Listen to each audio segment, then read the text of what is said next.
Salut les amis! Aujourd'hui, nous revenons à notre série sur la tragédie des siècles. Ce livre incroyable retrace le cours de l'histoire chrétienne depuis l'Anno Domini jusqu'à notre époque et dans le futur. Dans cette série vidéo, nous examinons les points forts des chapitres de la grande controverse. Maintenant, je vous encourage à suivre en téléchargeant votre exemplaire gratuit du livre sur greatcontroversyproject.org, où il est disponible dans plusieurs langues. Auparavant dans la série, nous avons lu à propos de William Miller et des premiers croyants adventistes qui attendaient que Jésus vienne le 13 octobre 1844. Le verset clé sur lequel les Millerites ont fondé cette croyance se trouve dans Daniel 8 et verset 14. Et il me dit, 2300 soirs et matins, puis le sanctuaire sera purifié. Au milieu du 19e siècle, la plupart des gens croyaient que le sanctuaire, mentionné dans ce verset, faisait référence à la terre. Donc, on supposait que la terre serait purifiée par le feu lors de la seconde venue de Jésus. Lorsque Jésus ne vint pas le 20e octobre 1844, marquant la fin des 2300 jours prophétiques, il y eut une grande déception. Cependant, ceux qui croyaient vraiment en la Bible continuèrent d'étudier la parole de Dieu. En examinant attentivement les prophéties dans le livre de Daniel, ils se rendirent compte que leur calcul était correct. Tous les événements décrits dans la prophétie des 2300 jours avaient été jusqu'à présent accomplis à temps.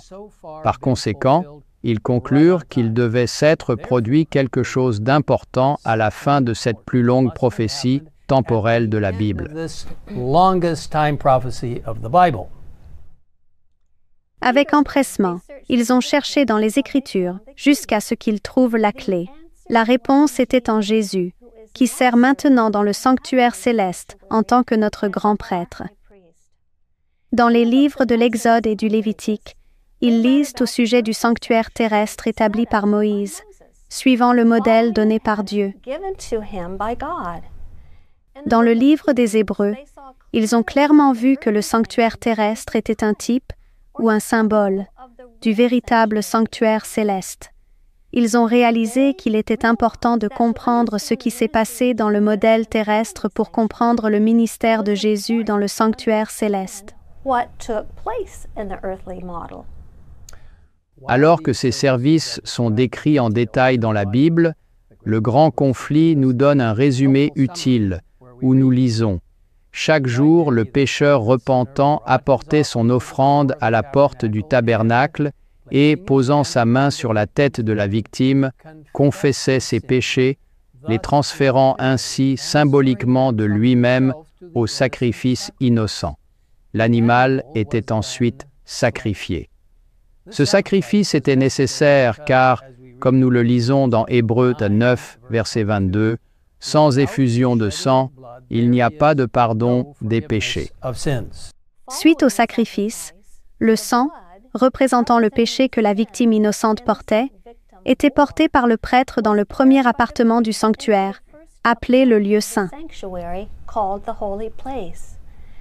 À l'intérieur du lieu saint, le prêtre aspergeait le sang devant le second voile, qui se trouvait juste à l'extérieur du lieu très saint, où se trouvait l'arche de l'Alliance contenant les 10 commandements.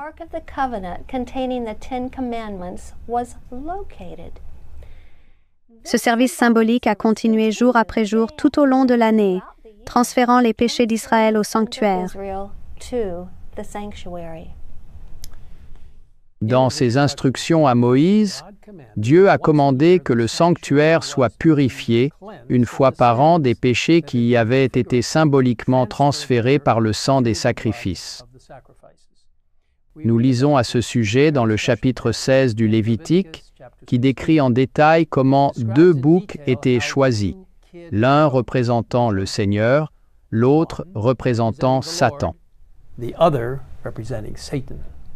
Le bouc représentant le Seigneur était sacrifié en offrande pour les péchés du peuple, puis le prêtre apportait son sang dans le lieu très saint et le répandait devant et sur le propitiatoire, situé sur l'arche de l'Alliance. Le sang était également répandu sur l'autel des parfums, dans le lieu saint.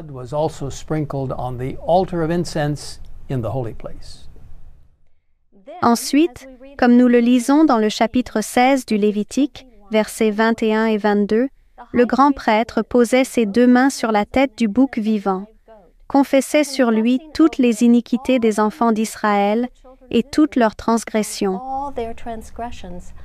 les mettant sur la tête du bouc et l'envoyait dans le désert. Le bouc portait sur lui toutes leurs iniquités. Cette chèvre représente Satan, qui finira par subir les conséquences de tous les péchés qu'il a poussé les justes à commettre, mais qu'ils ont confessés et pour lesquels ils ont été pardonnés. L'ensemble de la cérémonie, écrit Ellen White, avait pour but d'impressionner les Israélites avec la sainteté de Dieu et son aversion pour le péché, et en outre, de leur montrer qu'ils ne pouvaient pas entrer en contact avec le péché sans se souiller. Vous voyez, mes amis, il y a des vérités importantes que nous pouvons apprendre des services du sanctuaire terrestre. Par exemple, un substitut était accepté à la place du pécheur qui confessait son péché, mais le péché n'était pas annulé par le sang de la victime. Néanmoins, un moyen était prévu pour que le péché, représenté par le sang de l'agneau ou d'un autre animal sacrificiel, soit transféré au sanctuaire.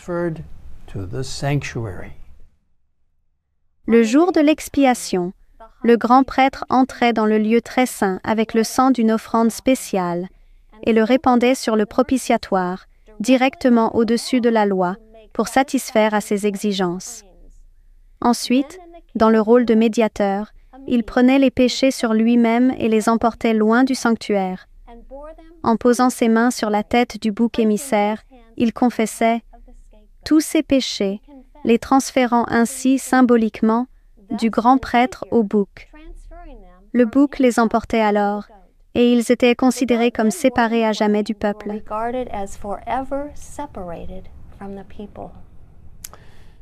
Frères et sœurs, ces cérémonies importantes ne sont pas seulement de simples rituels anciens qui ont eu lieu il y a des milliers d'années dans le désert du Sinaï. Nous lisons dans le chapitre 8 de l'Épître aux Hébreux, versets 1 et 2, « Voici le point principal des choses que nous disons. Nous avons un tel grand prêtre qui est assis à la droite du trône de la majesté dans les cieux, un ministre du sanctuaire et du véritable tabernacle que le Seigneur a érigé, et non pas un homme. » Dans notre prochaine vidéo, nous approfondirons davantage le ministère de Jésus dans le sanctuaire céleste. En attendant, je vous encourage une fois de plus à télécharger gratuitement votre exemplaire de La Grande Controverse sur greatcontroversyproject.org et à lire le chapitre 23 intitulé « Qu'est-ce que le sanctuaire ?» Je vous invite à prier avec moi dès maintenant. Père Céleste, merci pour cette incroyable révélation donnée du ciel à Moïse concernant le sanctuaire et son but. Nous sommes tellement reconnaissants pour le plan de salut qui est détaillé dans le service du sanctuaire et qui finalement, Jésus, qui a porté nos péchés et est mort pour nous en tant que véritable agneau et qui a été ressuscité,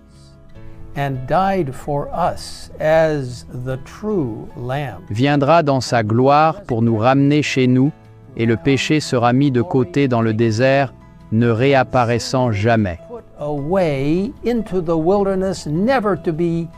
Nous louons ton nom pour ce plan de salut et pour le service du sanctuaire